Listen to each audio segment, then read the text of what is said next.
Ayan po, natapos na po ang fireworks at iyan na po ang aerial view ng ating San Isidro Christmas pailaw. Yan po ang aerial view po niya. Kaya yan po, sa lahat po ng mga kababayan po natin dito sa San Isidro, yan na po ang ating Municipal Hall ng San Isidro. Pinailawan na po nila. Yan.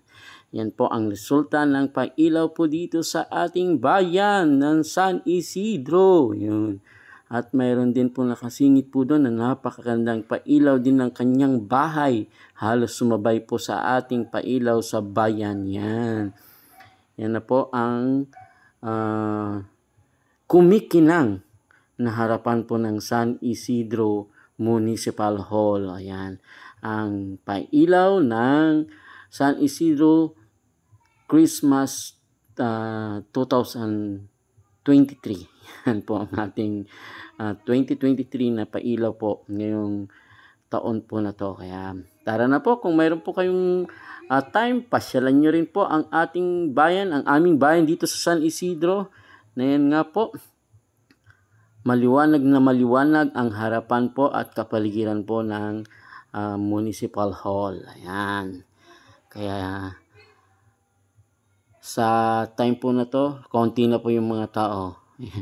Kaya kinunan ko po siya ng aerial view. Kaya yan po, i-flex ko po sa inyo na napakagandang I love San Isidro. Yun na po siya. Kaya sa lahat po ng ating mga kababayan, huwag po nating kaligtaan na pumunta. Yan po yung naganap po na napakaraming tao na kanina po bago po pinailawan po halos hindi po siya mahulugan ng karayon. Ika nga po sa dami ng tao. Ayan po ang San Isidro pailaw. Ika nga po. Ayan. Na halos makikitaan na lang po dito sa ating bayan. Kumbaga, sa malalaking bahay na lamang po at sa ganitong party po ng bayan, kabayanan ang mayroon pong pailaw. Hindi po katulad po dati nung unang panahon na sa mga bahay-bahay, marami pong mga nakasabit na pailaw. Ayan. Pero ito na nga po, parang nagningning na ang paligid ng Municipal Hall ng San Isidro. Kaya Merry Christmas po sa ating lahat. Yan. Nagpapahiwatig po na talagang Christmas na po ang ating sambayanan ng San Isidro. Yan po.